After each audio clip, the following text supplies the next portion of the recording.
Good morning, everyone. My name is Omar Samko. I'm an instructional technologist at University Online Education Services at Rutgers University. On behalf of the 2025 Rutgers University Online Learning Conference, I welcome Dr. John Kerrigan, who is a Lecturer 5 in the Math Department at the Graduate School of Education from Rutgers University, and Dr. Deanna Acosta, Director of Integrated Academic Support Programs from the Rutgers Learning Centers. We're pleased to have them share their thoughts on hybridizing a course using LA study groups. During this session, please be sure to engage using the live chat session. If you have any questions you may ask, the presenters will answer along as we go as time permits. And just to make sure we're in this same area, folks, if you want to look in your top right, you'll see event, my agenda, and session. Make sure you go ahead and click session so you can use the chat that's available there. John, Deanna, thank you so much for joining us. Please take it away. Sure. Hi, everybody. Good morning. My name is John Kerrigan. I have been working at Rutgers for 18 and a half years. I'm a three-time grad, so I bleed the scarlet, and I'm happy to be here today to talk about a project I've worked on with Deanna Acosta. Deanna, do you want to introduce yourself? Yes. Hi, everyone. Good morning. I'm Deanna Acosta. So I am the Director of Integrated Academic Support Programs.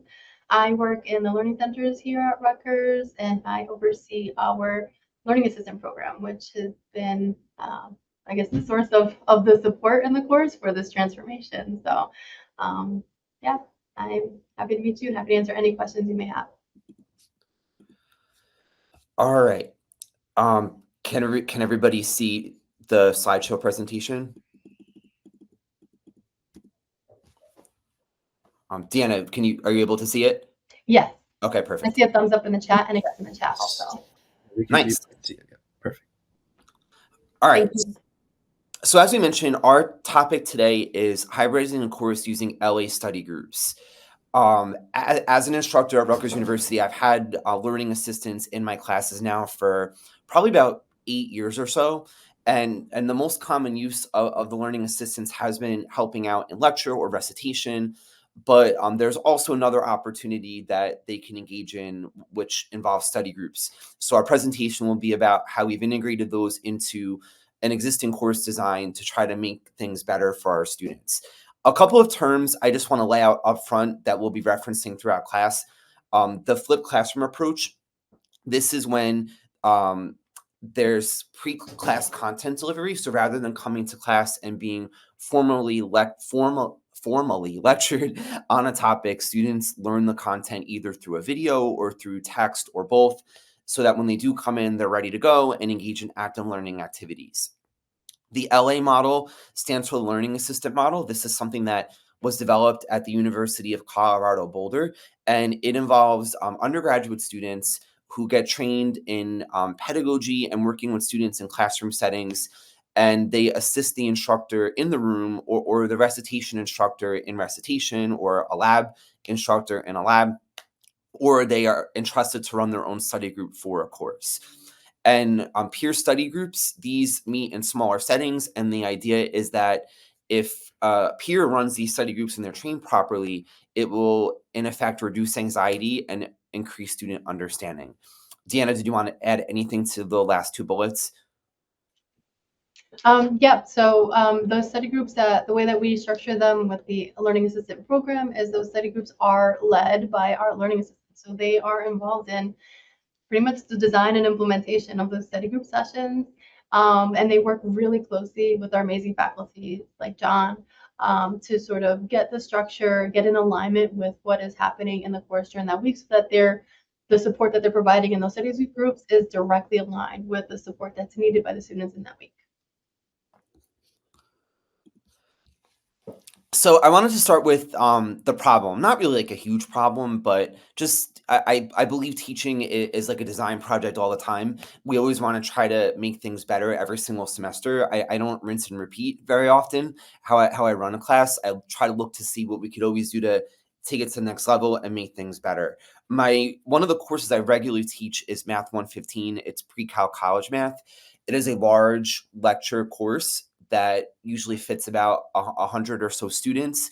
And when they come in the fall, they're usually coming straight from high school. And depending on what high school looked like, they come in with different levels of preparation or skill sets.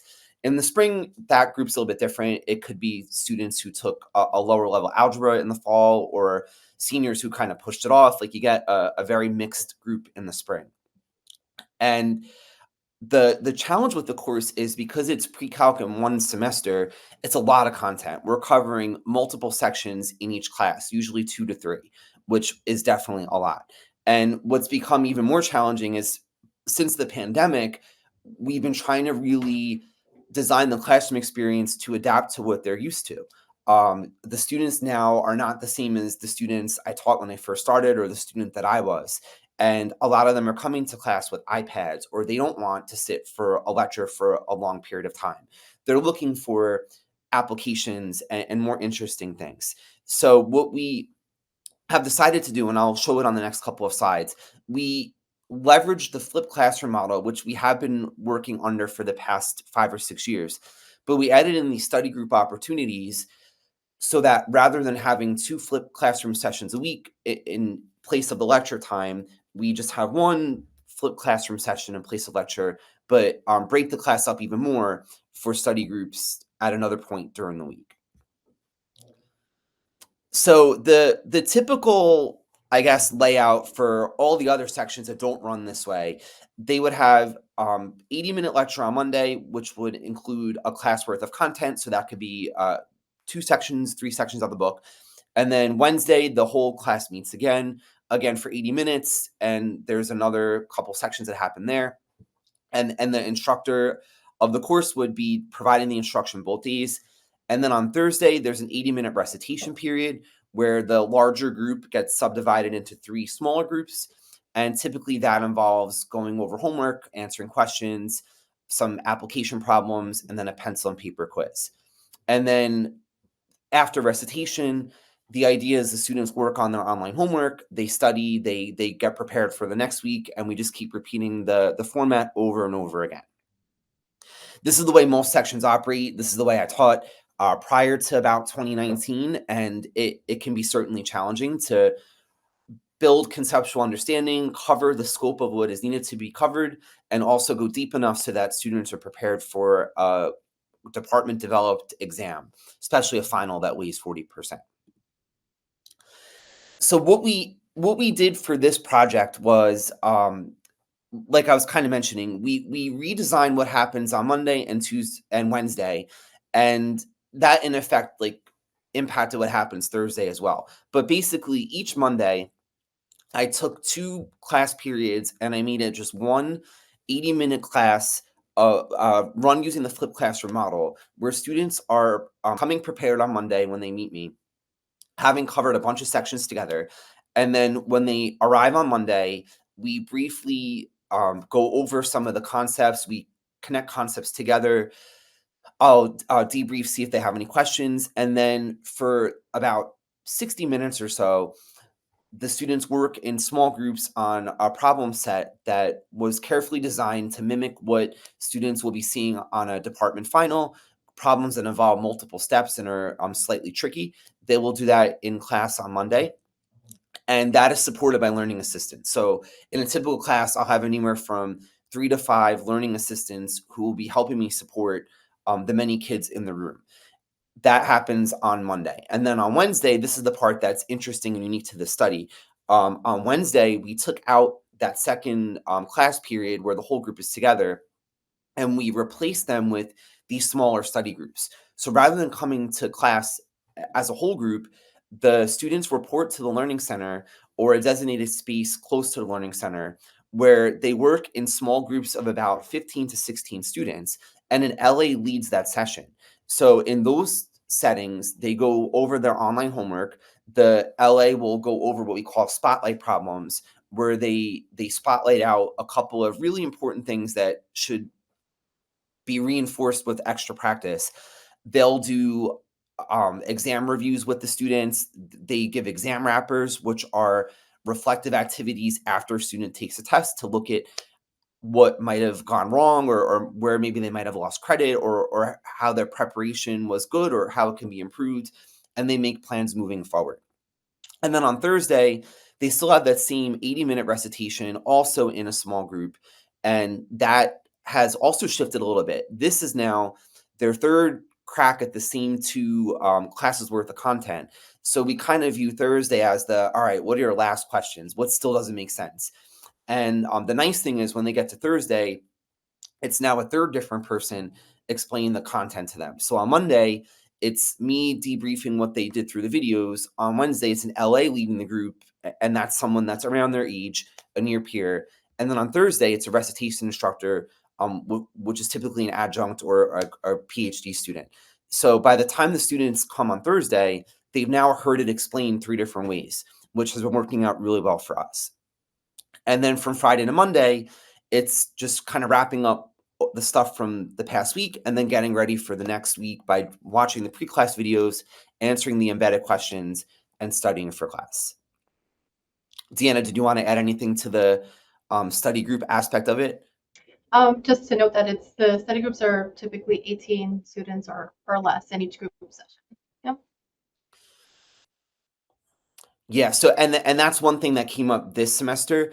The recitations can go up to as many as 30 students. So with the help of the Learning Center, we did have to look at our rosters and create study groups that capped out at 18. So in sections where the recitation sizes were 22, 23, 24, we got creative in designing those study groups so that we didn't go over the threshold.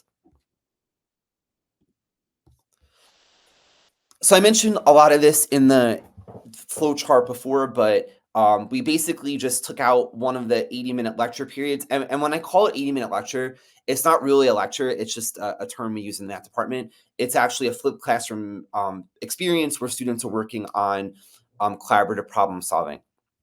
And the second one was just taken out. Basically, Monday was like doubled with content, and then Wednesday was more collaborative. Students are working on their online homework. They get multiple attempts. And everyone has different numbers, but the problem's the same. So the LAs facilitate that work.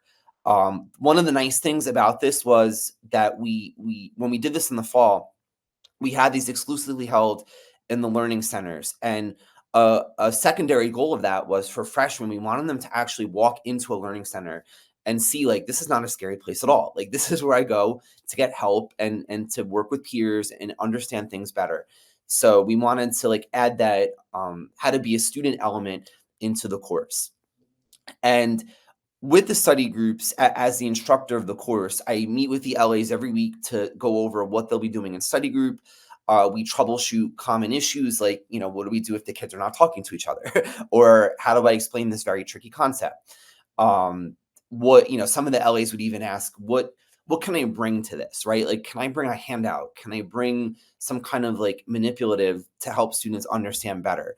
Some of them even develop games for students to do during study groups. So it was really, really cool to empower the students to run these study groups.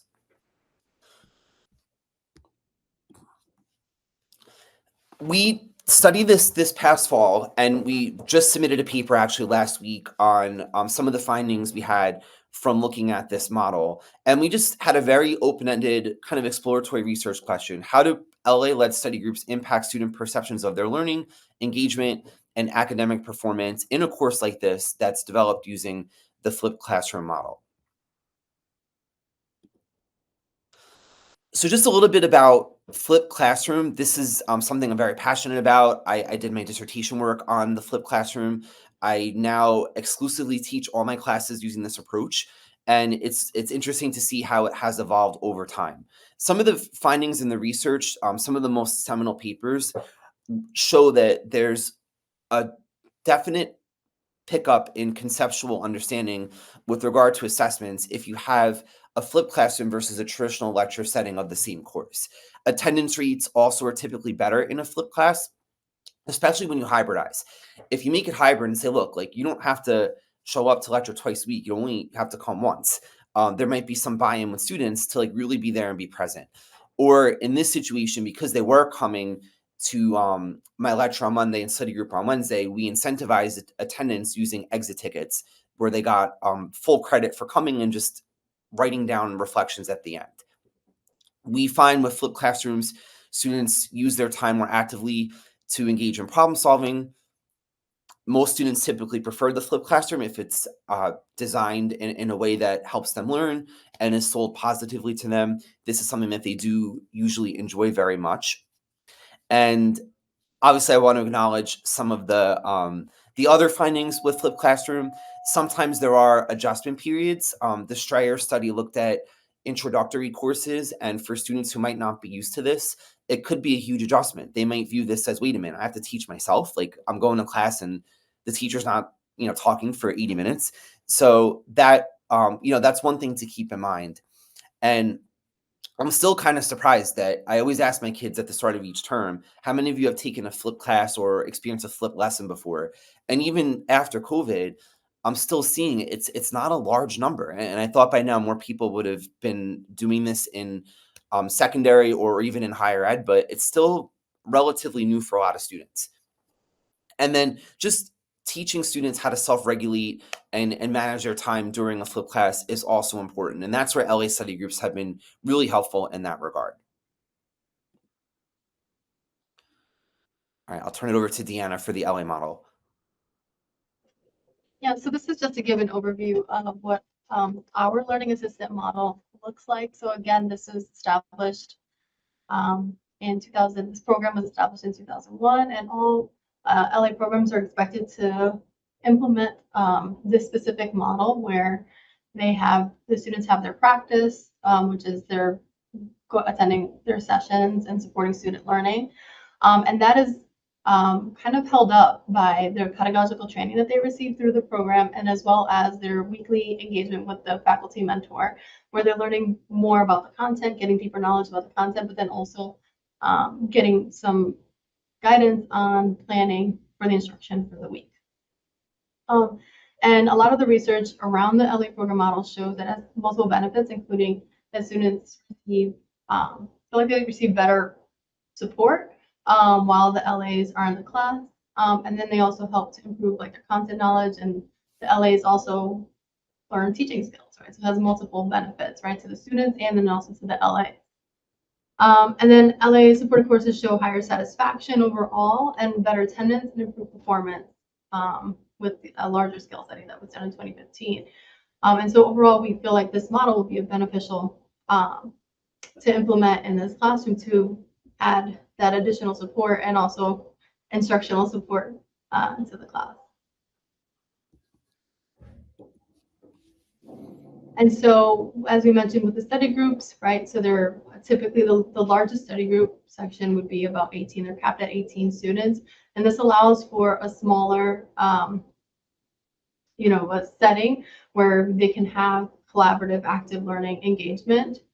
And, it allows for them to have that near peer direct support, right? Which then has also other implications as far as improved learning and guidance and support. And then also it also fosters and allows for the chance to have that collaborative learning, which is, students are more likely to do better, especially in math and STEM courses in collaborative learning environments than they would in others.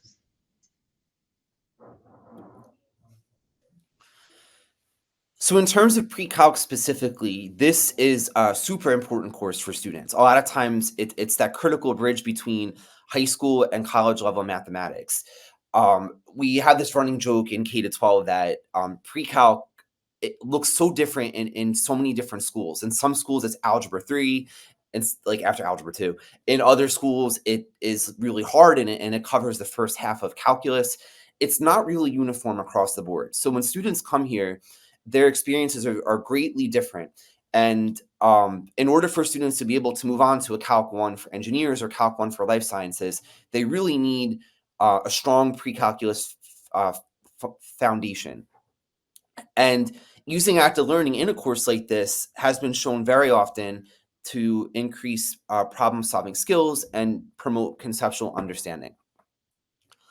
And then in terms of using LAs in these kinds of courses, and Deanna does a great job with her team on this, they carefully vet out LAs to make sure that the students who do go to pre-calc or wherever, they've either taken the course or something above it with a great result. They interview well, they show a willingness to work with other students and be compassionate. They get thorough training. There's weekly meetings with the course instructor, ongoing communication with the program, and then also clear guidelines and role definitions for them as well. So for this study, we're going to report on how it went this past fall. We are repeating it again this spring, right now with non-freshmen. But for this past fall, we did this design at Rutgers University, New Brunswick. The sample are all first semester School of Engineering students. This has been a course I've taught now since fall 2019. We put all the engineers in special sections of pre-calc, and what we do is we go over some engineering applications in the curriculum as well, so they can link the content to their future areas of study. It's one of my favorite courses to teach because I get to welcome the students to Rutgers and kind of build them up as students and help them get a solid foundation. We had 100 students at the start of the term, but due to various reasons, we did have 3 students withdraw due to either dropping out or going down to a lower course or what have you. And our course is called Pre-Calc College Math or Math 115. And we did this hybrid format where we swapped out that second full class period with study groups in the Learning Center. In case you're interested, the topics we cover in the course, we do the language of functions. We spend a lot of time going over basics just to give them the nuts and bolts and make sure that their algebra is up to date. We do a pretty thorough treatment of quadratics and modeling. We then move into polynomial and rational functions. The next big chapter is exponential and logarithmic functions. We're currently on that right now. And again, we go pretty deep into inverse relationships, domain, range, and all those things. And then the end of the course is a full study of trigonometry. We start with some identities, then we move into right triangle trig, we do some unit circle, and we finish with equations, identities, and some additional applications in the analytic trig area. So what we wanted to do going in was just to grab some data from this experiment of sorts. We gave out the mid-course student instructional reading survey. That's something that the university gives every course. And then we did an end of course student instructional reading survey. Again, that's provided to every course as well. I had the learning assistants themselves who ran the study groups write their own reflections of how they felt it went and how this experience change them as peer instructors. And we also took a look at final grades from fall 23 when we did not have the study groups, and then fall 24 when we did have the study groups. So our first data set, and this was the most interesting to me. So we added in 3 custom questions on the mid-course. So if you're unfamiliar, the mid-course is just a short survey that is anonymous. It's given to all students to take. They have a week to do it. And we asked the students specifically about study groups. Do you feel the activities improved your learning? Do you feel you made beneficial connections with peers in these study groups? And what is your overall satisfaction level with the hybrid format?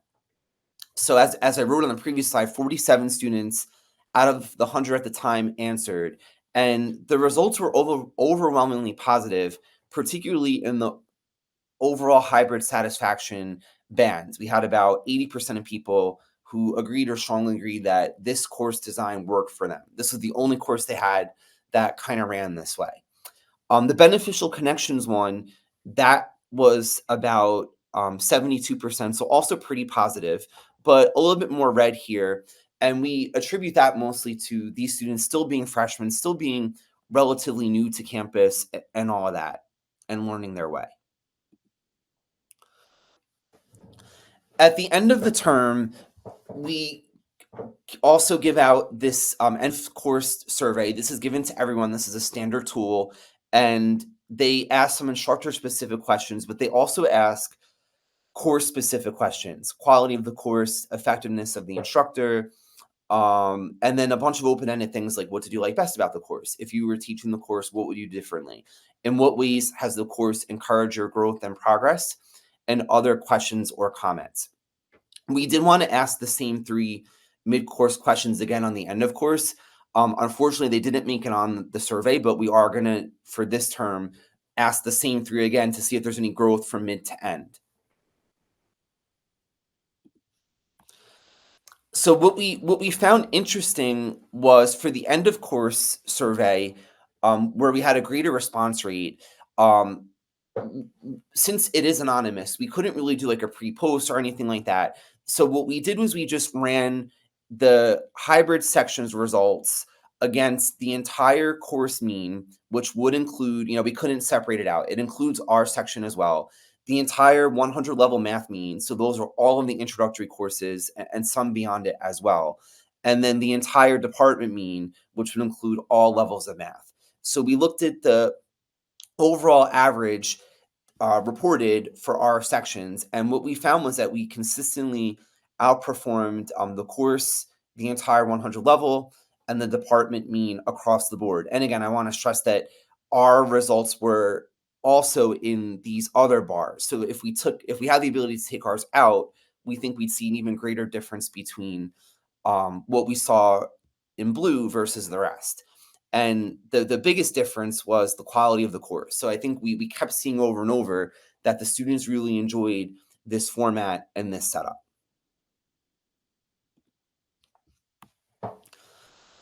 The qualitative comments were also really interesting. So I just pulled out the comments about study groups. Students were able to put in any open-ended comment that they wanted to. And these are direct quotes from students. I enjoyed the study group on Wednesday. I liked everything about the course, but if I had to pick one, I would say that study group was mandatory. I liked that there was lecture recitation and time to work on our homework and study group. I appreciated the time we had within our study groups to work on our homework. I like the pacing in the study group where we can ask an LA questions on the homework. I like the ability to go over material and videos, and I like that it's a flipped classroom. So there was a lot of positive comments related to study groups and overall course structure that students wrote. We also wanted to compare, and we know this isn't perfect, it's two different groups of kids, so we would have to control for other factors, but just to get an overall understanding of performance at a quantitative level, we were interested in seeing if the grades from our term with study groups look different at all from the time that we ran it without study groups. So in both situations, the course was run using a flipped classroom with mandatory pre-class work, with the same online homework, with similar exams, a common department final, all of those things. And what was interesting to us and something that we're continuing to take a look at, we noticed that with the study groups, we had fewer Fs than without. On the flip side, we also had fewer A's than without.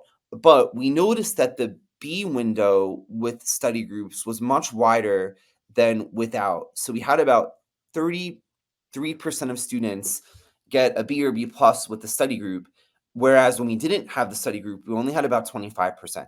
So it made us kind of scratch our heads and think, was there efficacy in the study groups with moving an average student or a CC plus student up a level to a B? Like, is that where the greatest impact is? And this is an area we're continuing to take a look at. But again, I do want to acknowledge that these are two different groups of kids, but similar course structure, similar kinds of exams. If we could have a more experimental thing, it'd be great. But just for overall results, this is what we noticed. So I mentioned the B and B plus range. The middle range was the same as well, like the CC plus, but we did notice fewer failing grades this past fall semester versus that in 2023. Deanna, did you want to add anything to grades or the qualitative comments? Yeah, the qualitative comments, I'm always surprised when I hear the students say that they were happy, that they enjoyed that it was a mandatory study group. Because I typically would expect to hear the reverse. So there's something that can be said about how, the study group, though it is mandatory, the way that it's implemented makes it feel like it's impactful for them.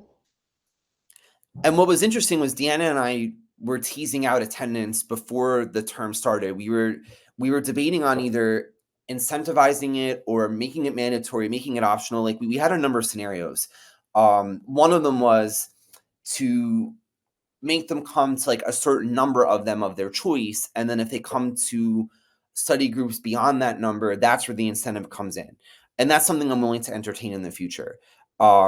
what we landed on was, in a typical study group, that the LA will go over like a couple spotlight problems.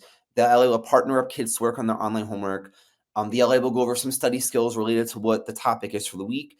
And then there's an exit ticket that they'll leave with. So their job is to write down one thing they'd like further clarification on. So, and that's done on paper. I didn't want kids to submit on Canvas. Like, I wanted them to be there and write it down. So then what happens is the LA puts all those responses in a spreadsheet for me, or we'll just summarize like the biggest three things. And then the next day, the recitation instructor goes in and looks and sees, all right, well, it looks like in study group, they struggle the most with these couple topics. So it helps the recitation instructor on Thursday guide what that looks like when the kids come to that third class meeting. And I should also add, before I move on, there were comments, not as many, but there were comments from students who said they wish that the study group was not mandatory, that they could have chosen when they wanted to come. So we're still trying to figure out like what the right thing is there. And that's an area we're examining and looking at for the future. I think the most interesting part for me were the reflections from the LAs themselves. These are kids that I've worked with anywhere from 1 semester to 2.5 years. And I just asked them to just free write for me, like, send me your reflection on how you felt the study groups went, and how did it change you as a near peer educator. And some of the themes that came across were that the learning environment became transformative. They felt like these spaces were intimate and supportive and had greater peer-to-peer connections. One LA said the social aspect of study groups proved to be particularly impactful as connections and friendships formed among students over the semester, leading to increased engagement and collaboration. I actually would pop in and out of these study groups, and this LA who wrote it had a study group in the back of the learning center, and he made the kids sit in a circle. So they would organize their chairs in a circle, and he had a board right in the middle. And when I would pop in, I would find them laughing or like working together, and you could just tell it was very casual but productive at the same time, and that helped the students connect with each other and with the content. The impact on the student experience, they felt that um, it increased engagement and collaboration and built academic confidence, especially among the shy and less confident students. One LA mentioned that the study groups provided a personal and effective way to foster connections among the LA to student, student to student, and overall teaching. And then from a professional growth standpoint, the LEs felt empowered. They felt like they were able to develop their own teaching approaches and trust with students. They also felt that they were able to create responsive learning environments. One of them said, during my time as an LA, I saw the trust that was formed between the students and I. My interactions were a time to answer questions and for students to feel reassured with the class material. So as great as these were, of course, with every first implementation, there's always some challenges and things to think about moving forward. So some of the challenges occurred with attendance. Some of them felt that they wanted to go on an optional basis. So that is something I would consider for next year with some caveats or with some incentivization. Some felt like there was uneven engagement, but in our weekly meetings, those were things we would talk about and develop ways to combat those. Um, and that ended up taking shape with activities. So some of the LAs shared out things like, oh, I made a Kahoot for the last 10 minutes of class, or oh, I made a Quizlet live matching game. So the students had to sit with each other. Some LEs made handouts like, oh, I passed out the connection between logs and exponents on a sheet so students could write on it and use it as a study guide. Or, oh, I printed out a blank unit circle for the kids and I helped them fill out the first quadrant, and then they had to use their knowledge and properties to fill out the rest. That we also made an effort to pair stronger students with struggling students. These were things that after I got enough assessment data, I was able to work with the LAs to say, all right, try to pair this student up with that student so there could be some focused peer teaching. And then also we try to focus the LA's effort on the neediest students. So whenever possible, if the LA could pull a couple kids at once to work with more intensively, whether it was during study group or recitation, we try to do that as well to really hone in on the students who need the most help. Deanna, did you want to add anything to this slide? No, not right now. Okay. Yeah. So some things that we're looking at for the future is to look at how study groups might expand out to other courses. Study groups right now do exist at Rutgers. They are optional though. Students go to study group outside of class time on their own time. So it is a thing that's available, but this implementation involved it actually replacing a class period. So on those Wednesdays, my class would be broken up into say like 3 or 4 groups of 15 to 18 apiece, and they're meeting in rooms and learning center. So I'm able to bop in and out of those rooms and kind of check out what's going on, but I'm empowering the LA to lead a focus group on whatever the topic is for the week. We might look at optional attendance with incentivization, like you need to come to say 3 study groups before exam 1, 3 study groups before exam 2, 3 before exam 3. And then if you come to more than that, then you get extra credit. So we're gonna look at what that might look like. And then what I would love to see is how did this experience help the students this term when they're sitting in Calc 1? Like, did this have an impact that went beyond just pre-Calc 115? So overall, our key outcomes were that the study groups really improved engagement, collaboration, and performance. It was a great addition to the flipped classroom model. And as an instructor who knows these LAs well, I got to see them really step up to the plate and become empowered and get to lead their own little study group, which is cool. And a lot of them are doing it again with me right now. So we have the opportunity to refine and revise and do a better job this spring. We actually got our mid-course last week, and I was happy to share with Deanna that the responses were overwhelmingly positive again, that the students really do enjoy this setup and they feel like the study groups are productive and that they like that they're hearing the content explained multiple times from different people. And then, of course, scalability is always of interest as we look to expand this out. And then other things you might look at in the future would be just what content do we put in those study groups? Like what would be some good materials outside of one-page reference sheets or blank templates or exam wrappers? We might look at the LA self-efficacy themselves as peer instructors. We could track that using some surveys. We would love to have an experimental design in the future, like 2 sections of the same course, one with, one without, for a better comparison, longitudinal outcomes, and just expanding this out even more. So I mentioned some constraints as we went through. This was a single site study with a convenience sample of kids. We didn't have that experimental group. And we are using self-reported survey data from students from the instructional reading survey. So it is self-report. We do have to acknowledge it. But in the future, we definitely want to look at if we could expand this out on a more longitudinal basis or look at possible experimental designs. And that's pretty much it. So I'd like to open it up to questions about implementation um, or anything at all. You can feel free to use the chat box. We're happy to answer any questions. I got a question, sorry. How are they scheduled? Okay, so I met with the Learning Center before the term started. I told them what time my class was meeting. So in this case, it was 5:40 to 7. So they went and they took my rosters and they took each recitation roster. And if it was 18 or fewer, that became a study group. If it was more than 18, I had that issue this term. Then we like took a couple kids off of each roster and we created a study group that was less than 18. Since this course was offered on Bush campus, we had 2 study groups in the actual learning center at CERC. So one was in the little classroom and then one was in the back. And then the rest of them were an ARC on the 3rd floor where that part of the learning center is. And then during that time, I would go to CERC and just go in and out, but not interrupt unless people have questions. And then I would go to ARC across the way and just check in on them. And we did that. The Learning Center hires and trains the LAs. They take a class called Pedagogy of Peer-Led Learning. Maybe Deanna can talk more about the hiring and the training. Yeah, sorry. I don't know, my screen froze. I had to jump out, jump back in.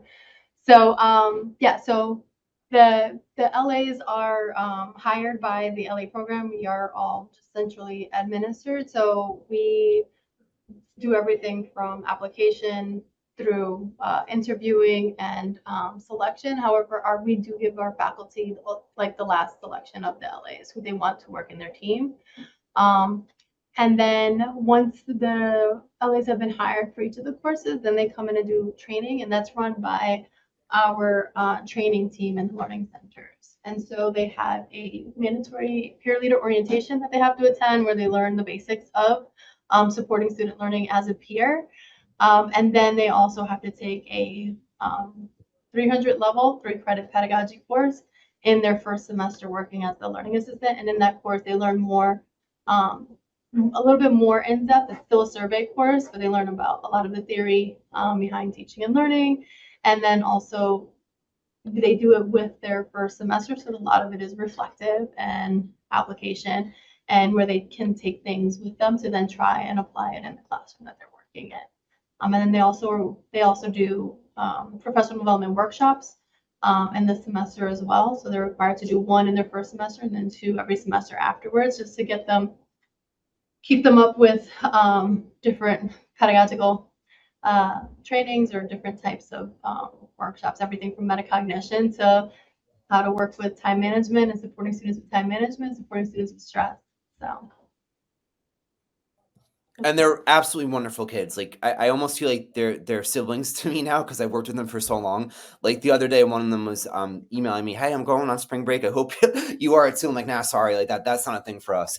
But he was like, "Yeah, I'll be sure to like send you pictures from the Golden Gate Bridge." Is that the other thing? Like they're great kids. They really really mean well, and they're very very helpful.